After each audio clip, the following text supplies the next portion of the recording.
let me talk a little bit about what Datalogics does first. That might make more sense. We basically license the Adobe PDF library from Adobe and resell it and make it accessible to other software developers. And we've also created extensions to it so that we add on a PDF optimization module. We make the Adobe PDF library accessible from .NET and Java, in addition to using a C++. And we've been doing this in this business for at least 2 decades. The company's actually older than that, but we've been dealing with PDF for a long while. And we've created also tools that add on to with our expertise with dealing with the Adobe PDF library.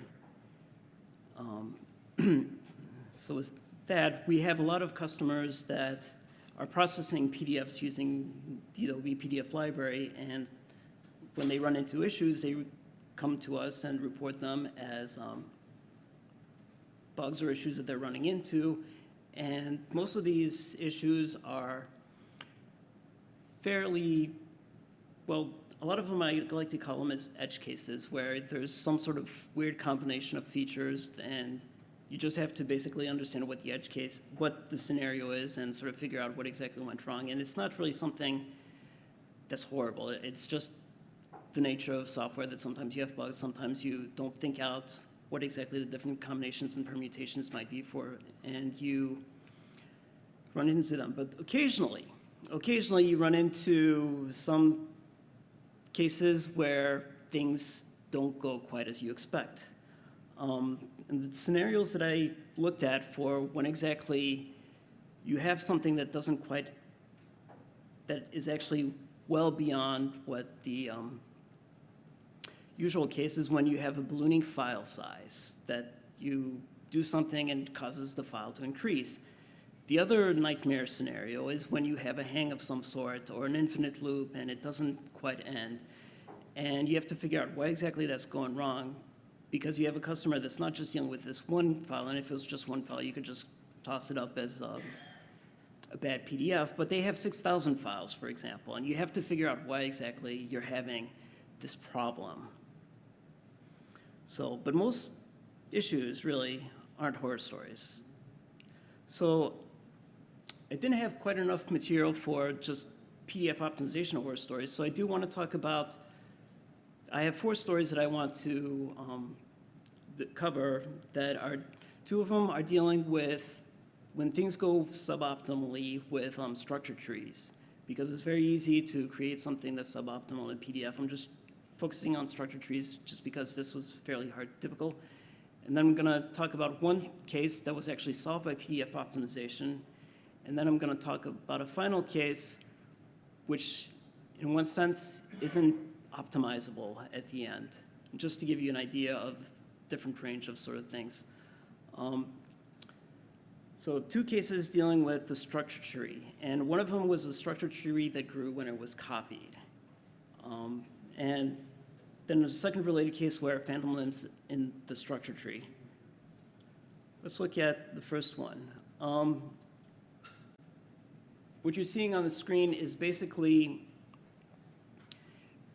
there's a tool in Adobe Acrobat where you can audit a PDF. If you go to optimize a PDF from within Acrobat, there's a little dialog and a button for audit space usage. And this is often useful for figuring out what exactly is in a PDF, to try and figure out what exactly is causing the bulk of the PDF. However, in this particular case, the file that happened was a PDFA, and Adobe does not allow you to optimize a PDFA because it would break the PDFA structure if you just randomly take out different parts of it.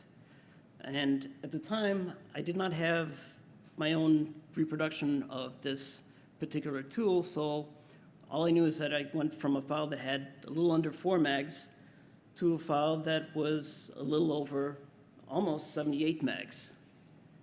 And the customer had reported it as an issue where they'd done a little bit of investigation beforehand, and they basically took out the structure tree, and when you take out the structure tree, it turned out to be the size that you expect. I should back up a little bit.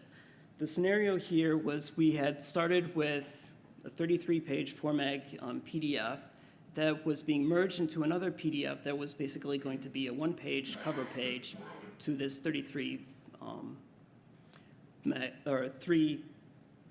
3 Formag file. So when you combine the two together, to have it suddenly go from almost 4 meg to 78 was incredible. And if you just looked at the structure tree of the file, it basically looked identical between the original file and the output file, because the file that was being merged into did not have a structured tree to begin with. And it basically took a while to figure out, basically the structure tree was being copied from the original file into the new merged PDF, going node by node through the structure tree, which is a perfectly reasonable thing to do. But the thing is, if you do that naively, you'll end up with every node being copied together. And what turned out to be the case in this case was that there were certain nodes, the structure nodes, weren't actually being new for everything. They were being reused quite significantly. The original file had quite a bit of structure information in this particular case. It's almost half of the structure of the document. But if you copied each node individually, you ended up with a significantly larger structure tree than what you started out with, even though structurally, if you looked at it in the COS viewer and went through the node, they were identical. You have to pay attention to what the indirect objects were, and to notice that there was indirect objects that were being repeated because these attribute objects were being reused at different points in the structure tree. So that's one case where very dramatically you went from a small file to a much larger file by doing some naive copying, and it's very suboptimal. Another scenario, this came when, a few years ago, we had just made an update to our PDFA conversion, and we had a customer that reported to us that this one PDFA was becoming really huge after PDFA conversion. And we've solved that, but we didn't think it was completely fixed. So we actually took a look at this, that these files were actually growing quite large when they were going through this PDFA conversion. We actually found this file that was already structured, that if you did a conversion from PDFA, well, from what it was to PDFA, it basically more than doubled in size. And it again turned out to be an issue with the structure. Basically, the structure had actually been copied from the original file into the new one, but when it was copying stuff, it actually unintentionally was copying not links to the pages that it's supposed to link to, but it was copying the pages in addition.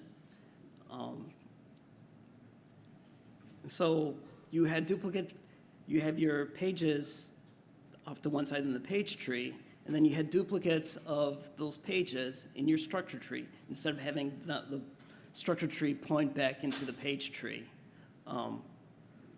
We fixed that a while ago, so it obviously doesn't do that anymore. But just the whole point is that it's fairly easy to do something that seems right and then have it blow up on you so that your file is suboptimal. And so the other flip side of the horror stories is if you have cyclic resource trees where you have well, Okay, let me introduce this topic properly. For this particular case, we had a PDF that a customer was trying to linearize, and it was just hanging there. And couldn't figure out why, and the engineering started looking at it, and they said the problem with page 6. Now, page 6 had this, was basically a form. The only content in page 6 was a form that was basically an X object. So the form had actually been basically taken from another PDF and copied into. And when it was copied into this particular PDF, it took the resource tree that the original document had been using and basically made it a direct object copy of the resource tree. The interesting about this particular file is that the source of that page 6 had been using the same resource tree for all its pages. And so when you, I should go to, so basically the resource tree had 56 elements in it, including about 34 form X objects. And all those formed X objects had been originally copied, or were basically references to the one resource dictionary that had been used in this particular file. However, when it was copied into this particular PDF, all of those form X objects that had resource trees got their own direct object copies of the original resource object that had been shared throughout this original PDF. And so basically you went into each resource tree of every form, and it was basically a copy of what you had seen before. If it had been reusing just one resource object for all these forms, it actually would be a little bit easier to handle, but you basically got a structure like this, where once you got into this resource tree, you basically were looking at form, and the way, I should back up a little bit. The one thing with linearization, what linearization does, which made this hang, is that you basically take a look at the PDF that you have. Usually even that, I need to back up a little bit. When you save a PDF, usually, you basically write out a header, then all the different objects that are going to be used by this PDF, and then you write an index, the cross-reference table that tells you where all these different objects are. When you do a linearization of a PDF,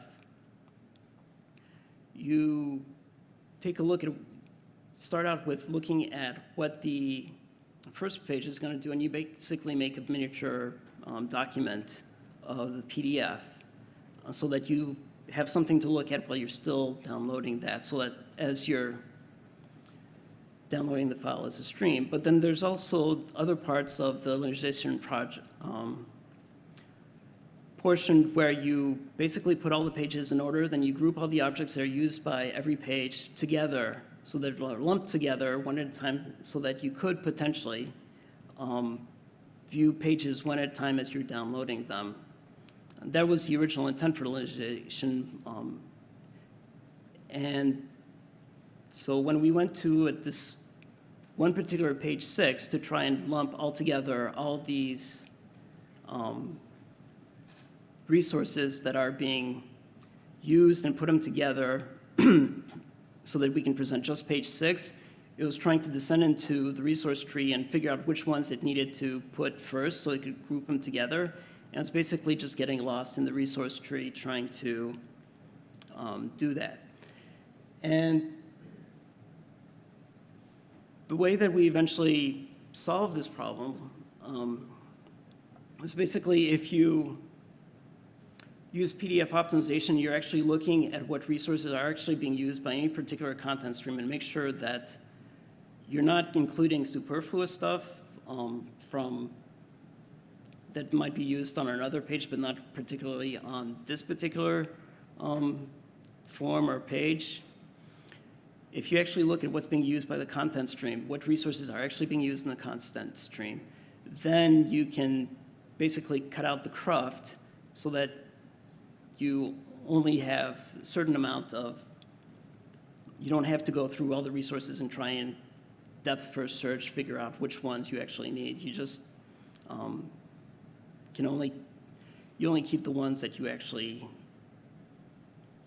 need, and it actually makes it much faster once you get to that. It basically, instead of having 34 objects that are basically the same, cut it down to just a few that are actually being used for things. And if you recurse down into another level and they're only using a certain number of resources, then you could actually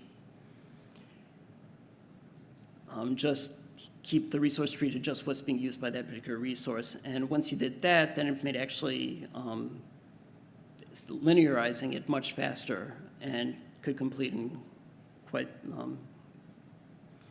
in a good amount of time without being stuck forever trying to figure out what are the resources that it needs to actually include when it's trying to include too many. The fourth case that was basically one that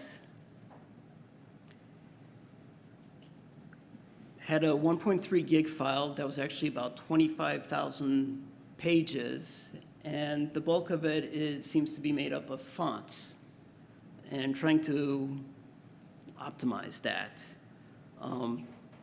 Large files of that size are actually fairly common for commercial printing, where you want to bulk up documents so that you have a lot of pages that you can feed to a commercial printer so they can print them fairly quickly.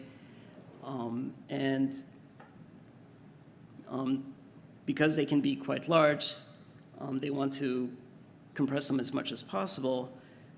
This is one where turned out to be quite challenging. For analyzing these documents, because they're quite large, it's basically what I ended up doing is feeding them into this database so I could get some stats out of it of what exactly are being used in this document. Just basically looking at all the resources and treating them as if they were table entries in a table, and then doing some SQL type things. And for this particular document, it looks as if there were 416,000 fonts in the document. And actually, because a lot of these were type 0 fonts, that's actually double counting the font record and then the descendant font. So they're actually closer to 208,000 fonts. And then, but if you actually look at all these 208,000 fonts that are spread over 25,000 pages, how many distinct fonts do you actually have? And in this case, it was about 9 different fonts that are being used in this particular file. So you'd think that that would be something fairly easy to deal with, that you could do some sort of font consolidation, because you're really starting from 9 different fonts but how did we get from 9 different fonts to 208,000? And it turns out that it happened because of the way that this particular PDF was created. And I think basically what happened is that it was copied into this PDF one page at a time. And when you copy a PDF one page at a time, you have to copy all the resources that that page will be dependent on into that document.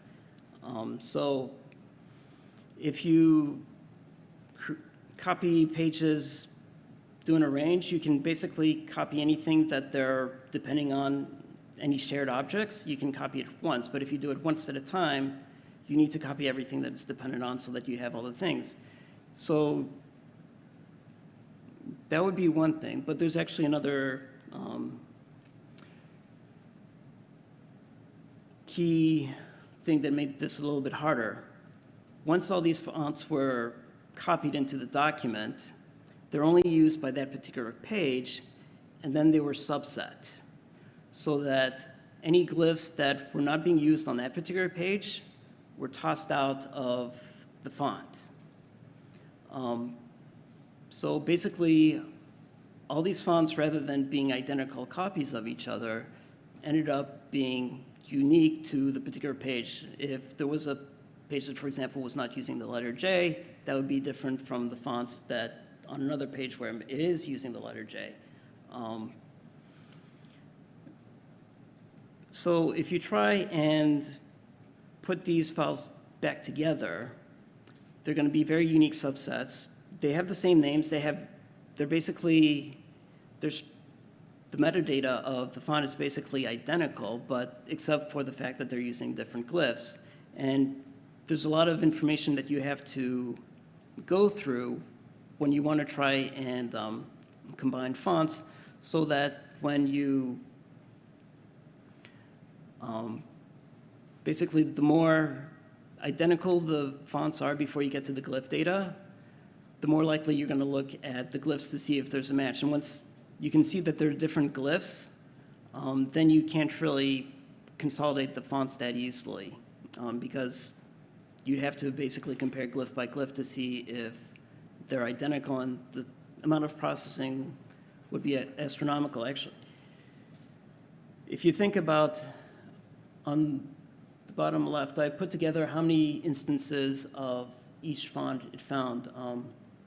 Like Deja Vu Sans was 3,244 of Deja Vu Sans that were being used in this particular PDF. If you try and basically compare the 3,200 copies of this to all the other 3,200 copies, you're going to have a lot of comparison that you're doing, and it's going to basically take forever, and you're not going to have that many cases where you are going to be able to merge them together. So for this particular case, trying to put Humpty Dumpty back together again, to merge all these fonts together would have taken combinatorial amounts of processing to put them back together. It basically would have taken an infinite number of time, and it's basically, there's no way to solve it. That's mathematically, you can't put them back together. It would take such an infinite amount of time to figure out which ones you can consolidate. So it's better to, in this particular case, just leave the fonts as is, and do the best with it without trying to optimize it. There's other parts that you could optimize it. It's a large file, so the things will get better. But in terms of being able to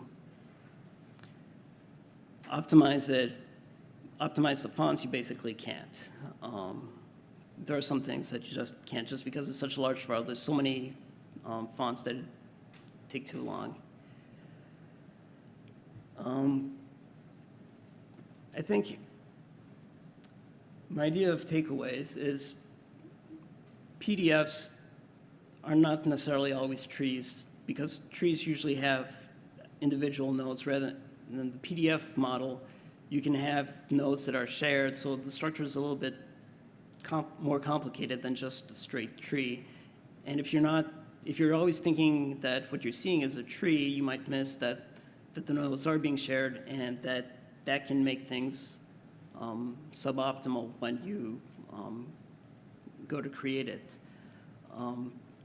The other thing is when you run into that basically PDFs are databases of these different fundamental objects, so that you can do some sort of analysis with them. And sometimes that'll give you some insight that where the usual tools don't necessarily provide you when you look at them initially. You can get some insights by treating them as databases by putting them into another database form and analyzing them that way rather than having to try and manually go through them at the Cosure level or using RUPS or to drill down and see what exactly you might have. You basically need to do analysis on the whole file, and you need to sort of automate that, and turning them into like basically looking at it as a database sometimes allows you to make those sorts of things. And I do, having discussed all these horror stories in one sense, do want to make the point that these stories don't necessarily come out because there was anything wrong necessarily with the inputs that was processed, but sometimes the additional processing that you do to a PDF, and it can be not necessarily you, it could be something that was done 2 or 3 steps farther upstream.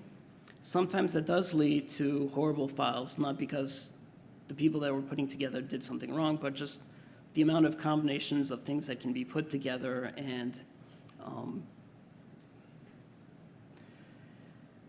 it's basically something that happens unexpected rather than something that they did because they're incompetent. But I think these horror stories are actually not something that happens that often, so which is useful to me because if it were, it'd be sort of a nightmare. But when they do come out, you sometimes have to go beyond the standard tools for looking at PDFs and have to sort of look at the problem sideways to see what exactly is going on. All right. Thank you.